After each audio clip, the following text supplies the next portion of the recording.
Good morning, everyone.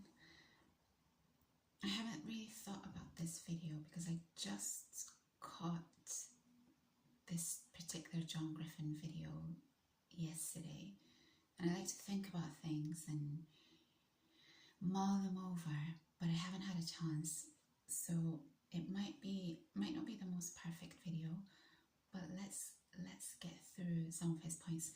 I think John Griffin is a very interesting person. I think he's very eloquent. He's clearly been through it, and I think he talks a lot of sense. At the same time, I think a lot of his experiences around women are based on him maybe not having chosen the best type of woman for him. And I think when that happens, you end up having a very skewed view of men and women, depending on what you're into. And I think this is one of the issues, for example, with content like this. You have to be a little bit careful, because I don't think what's happening now on the internet is that men and women are being pitted against each other. But it's not really a men versus woman thing. I think that's the wrong way to think about it. I think it's more, there are a certain sect of bad people in both groups. And I think when you see the world like that, ideally we wouldn't even have to see the world like that. We would just think everyone's amazing and wonderful, but that's not the reality. So I think if you consider it people like that, it makes life so much easier. So he had this video up called "What if society really treated women like men?"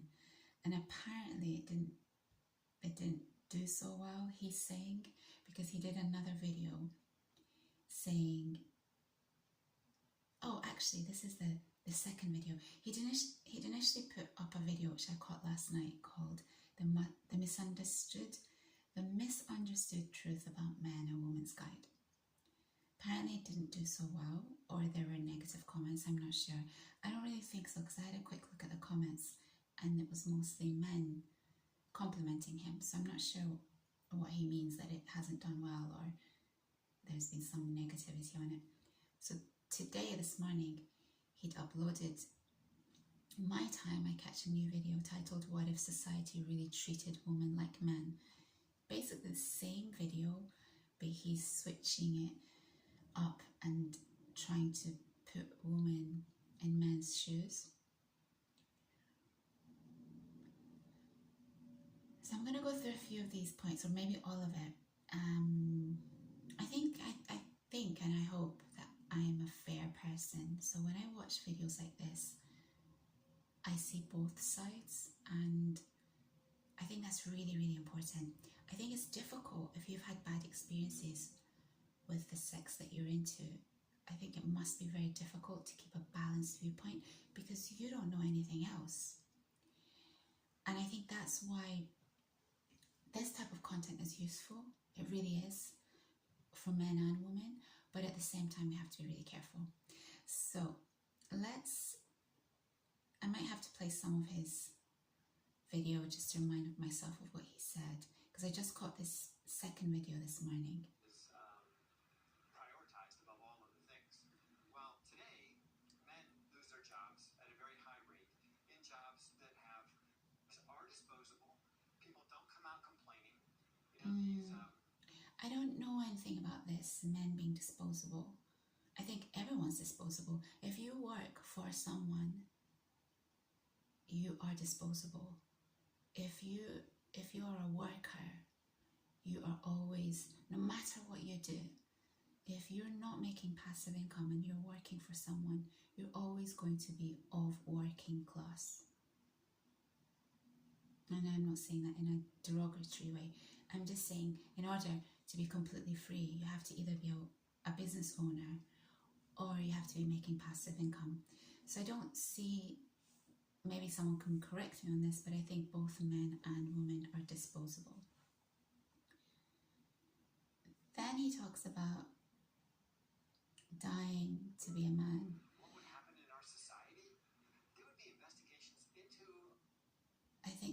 point is about around on its head. If women were dying 5 or 6 years before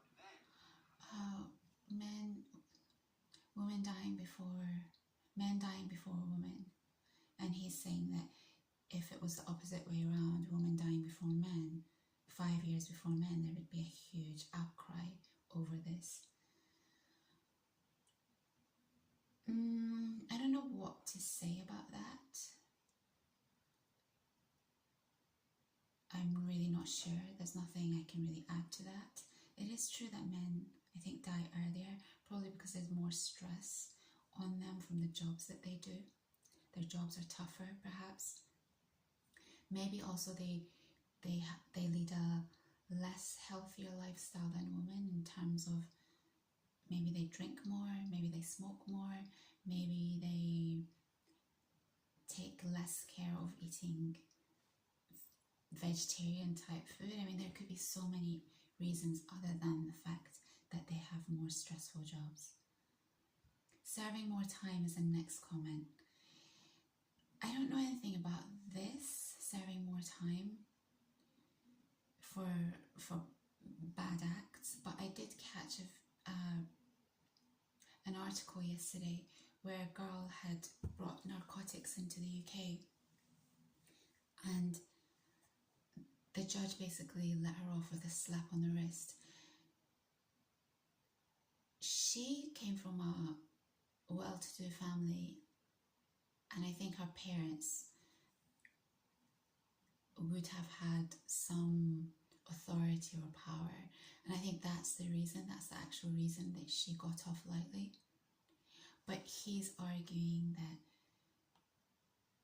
women serve less time for crimes, maybe equal crimes committed. I don't know anything about this, so I can't really comment on this. Family court farce.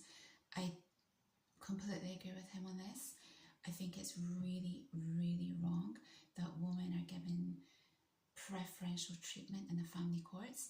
I don't understand why it's not 50-50, or if you can see that one person has issues, then give the children to the person that doesn't have the issues.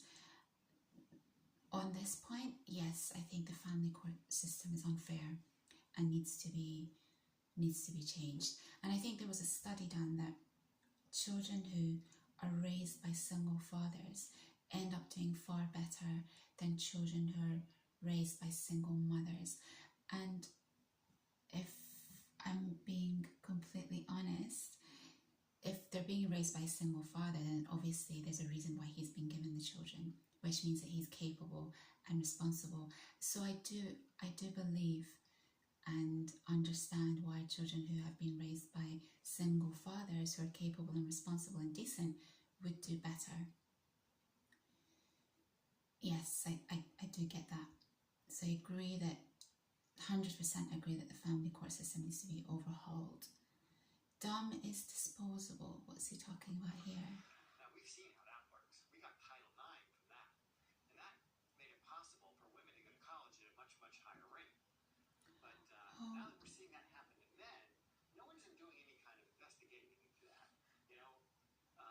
It was found that the system was sort of stacked against women back in the old days. So that's why they got to get Title IX and all these special considerations. I don't know what Title IX is.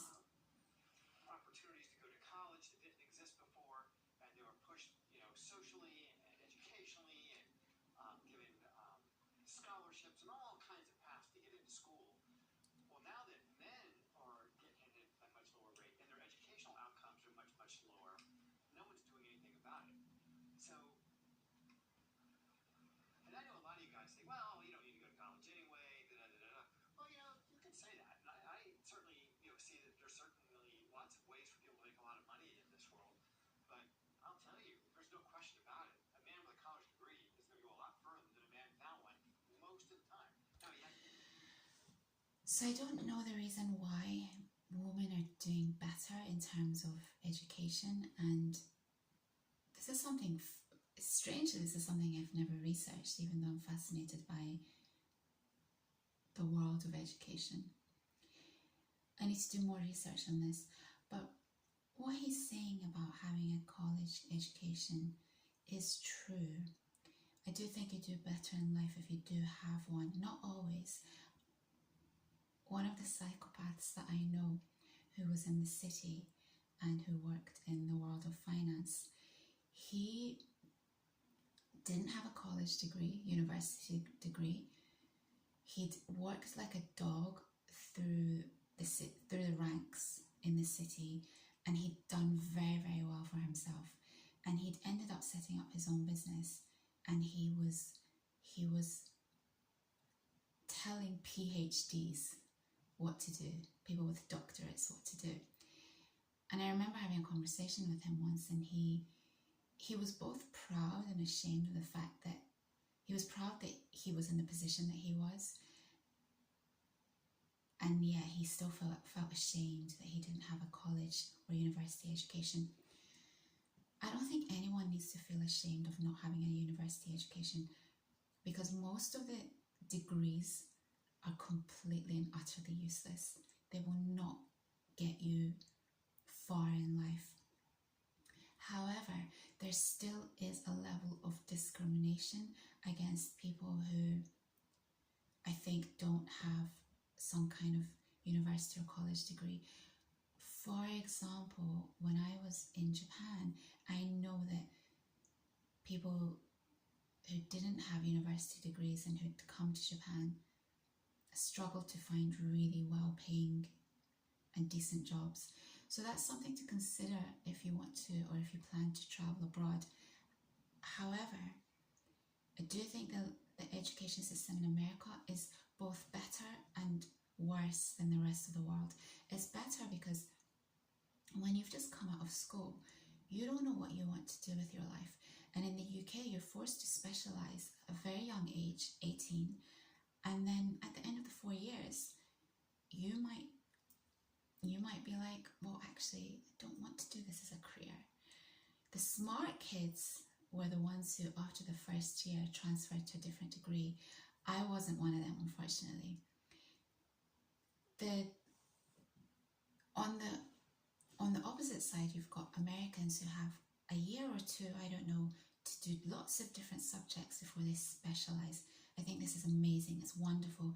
It actually gives you the opportunity to find out what you actually are interested in, what you'd like to do as a career later on, and it gives you a buffer period to kind of grow up, to become an adult. The downside of the American education system is the cost to go into university, and if you are facing costs like that, I would say to you, leave America and study abroad. I know that there are a lot of Americans, for example, who come to the UK because the costs of education are far cheaper. And there are some people who want to study medicine and they go to Eastern European countries, for example, because it's so much cheaper than studying in the UK. So if you're going to go to university, you better do something that's useful. Don't be doing these naughty degrees. I didn't do a naughty degree, but the degree that I did, there was only kind of a couple of avenues, either going to the city or actually going to that field, and neither were.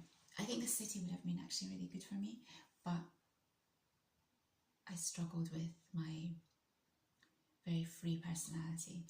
But then actually I think the city would have been amazing, because in the city it's an environment where men are just shouting at each other, and I think there was no kind of diplomacy or fakeness, and I think to a certain extent that would have really suited me. So I do think, and that's probably why I'm fascinated by all these books on hedge funds and etc. But that's another story for another day. My point is, if you're going to go to university, do a subject that is going to get you somewhere, a technical subject, or let's limit it to this. Unless you're going to become a doctor, architect, lawyer, an accountant, these kind of subjects, unless you're doing subjects like that, there's really no point in going to university. Take what I'm saying with a grain of salt, because I'm talking from my own personal perspective, because you will be to some extent judged, to some extent, if you don't have a university degree. Having said that, there are lots of people that I know who are super entrepreneurial and didn't need a university degree to be successful.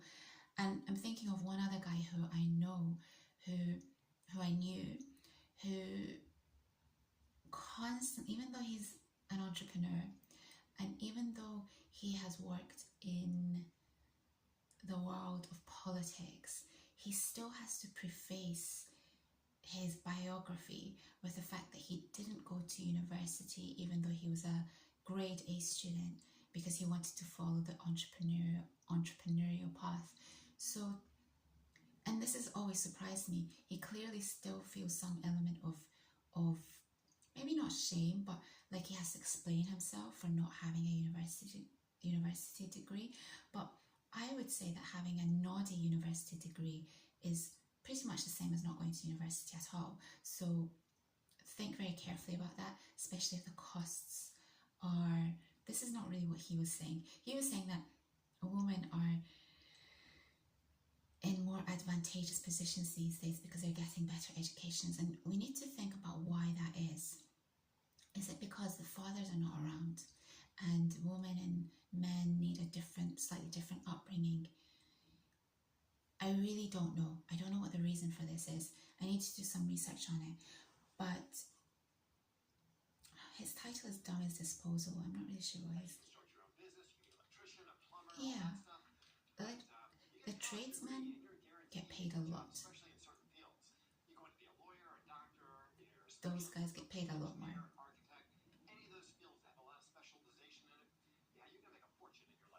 Especially if you're in America. You can take that job just about anywhere and be successful with it. Yes, you can travel with those kind of jobs. You can definitely do it the other way. You can go the blue collar route, and I'm not knocking that in any way, shape, or form. Not in any way, shape, or form.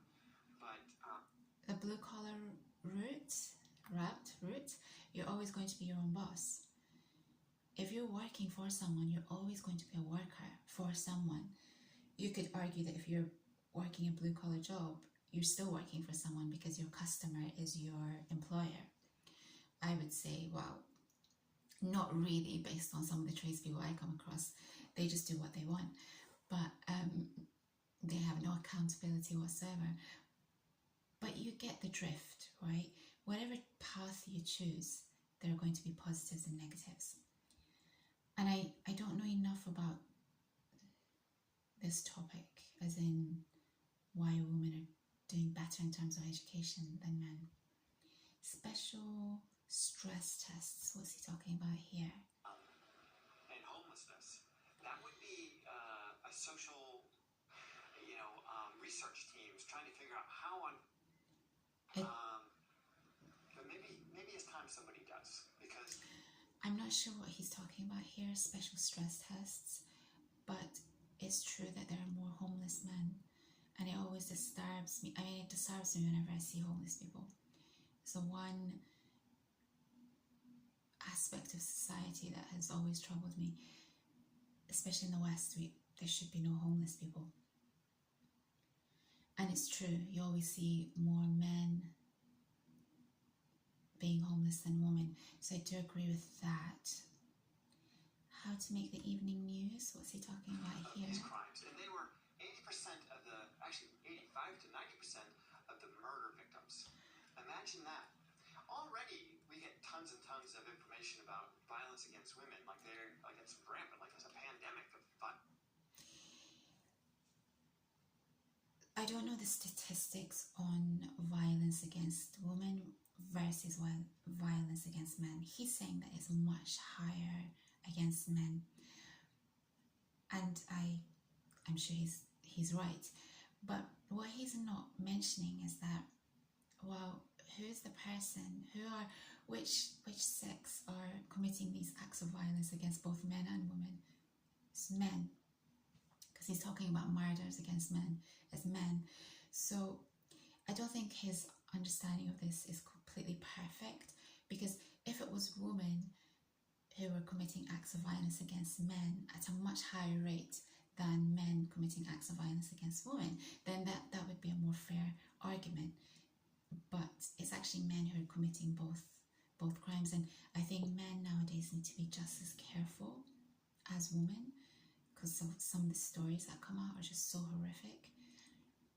So this one, I don't think he's completely right on this, but he's probably right that nonetheless the numbers are so high against men, but it's maybe disregarded, like, okay, well, this is what men just do, whereas we should be thinking, well, this is wrong on all counts, on all levels. Why are men doing this? And let's try and stop this. Duff, beer and donuts. They just can't do anything right. They're just complete morons. They're all about Okay. if almost every romantic comedy or every comedy sitcom that was on TV portrayed the women as complete idiots, incapable of doing anything right, from parenting to running a job to a household, making dinner. They just can't do anything right. They're just... So I don't know, because I don't watch TV anymore, and I grew up on amazing TV shows when I was a kid. For example, other than my dad, who I looked up to immensely and who I still look up to immensely, the people who informed my image of men were, like I say, my dad, and then Uncle Phil in Fresh Prince. He was amazing. Uncle Phil was the man. Mr. Miyagi from Karate Kid, the original, with Pat Morita, the late Pat Morita. Who else? And I watched programs like Party of Five, and Charlie had to step up as the father figure in his family of siblings because their parents had passed. So I had really positive images of men growing up. I'm not sure what programs he's talking about. Maybe it's changed. And I think this is a generational difference. Then he talks about now that there's sort of that man up kind of attitude when things go sideways or there's a problem. Rather than whining and complaining about it, you just gotta suck it up and get things done and fix things and make things right. Imagine if we dealt with women in that way. How do you think they would respond? There'd be a lot of crying, a lot of fighting, a lot of bitching about it. But I don't think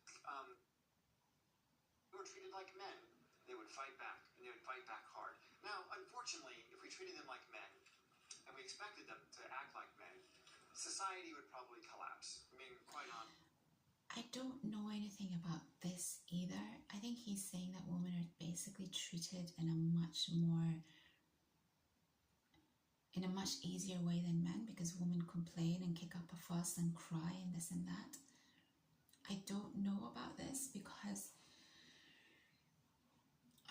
he's saying that men are more stoic.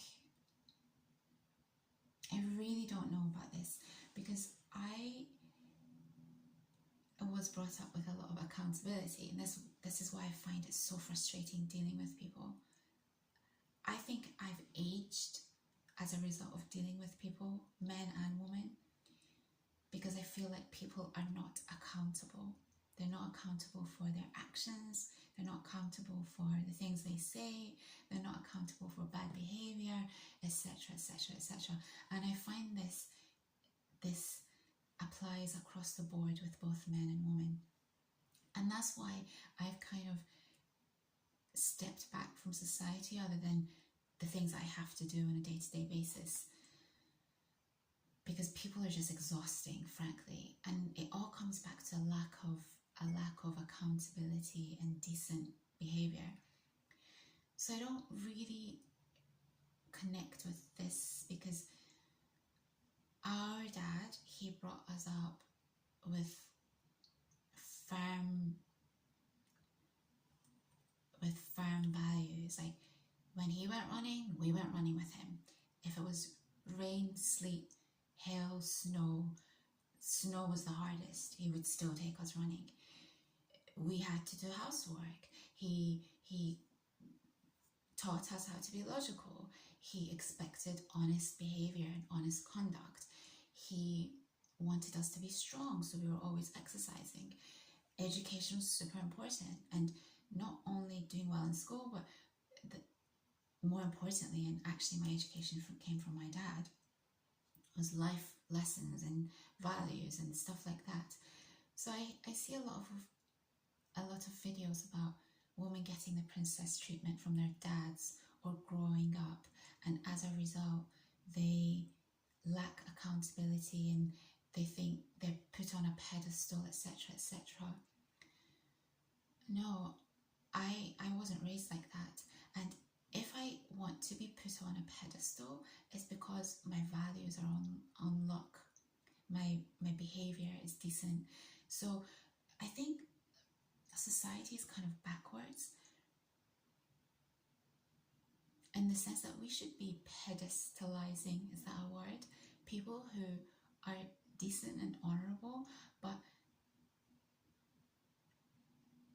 that's not the case a lot of the time. Most of the time it's not the case. And so these kind of channels, even Dr. Ryan's channel, you can tell that he's had bad experiences with women. So it's more a case of, did you choose badly? And we all make mistakes. I make mistakes with people all the time, and I think there's someone that they portray themselves to be, and then they end up not being that person. But if you've committed to a person like that for the long run, and then you end up divorced and you end up really hurt by these type of people, it really skews your viewpoint of the world. So is the answer that we should just be looking at people's behavior and conduct and values? Well, of course it is. Of course it is. Because people who are honorable will do everything possible to minimize distress happening to another human being. As an example,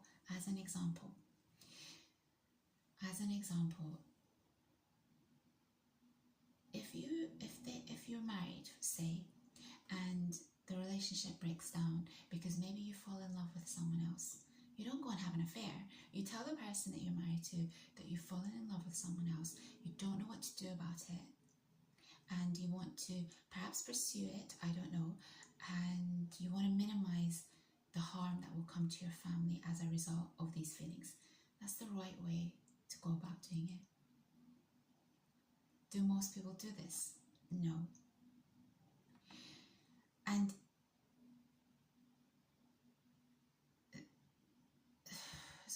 we can't help who we fall in love with. We can't help the changes that happen to us as we get older, because maybe we don't change at the same pace as the people that we're in relationships with.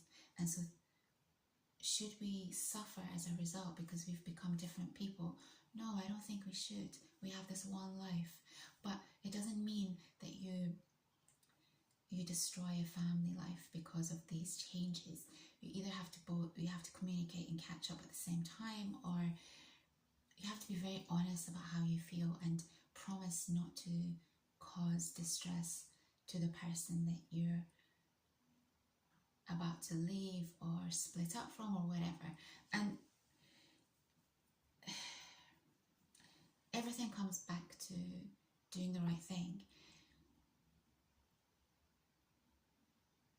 Oh, so this is what I was going to say. So is the answer to deal with people and fall in love with people who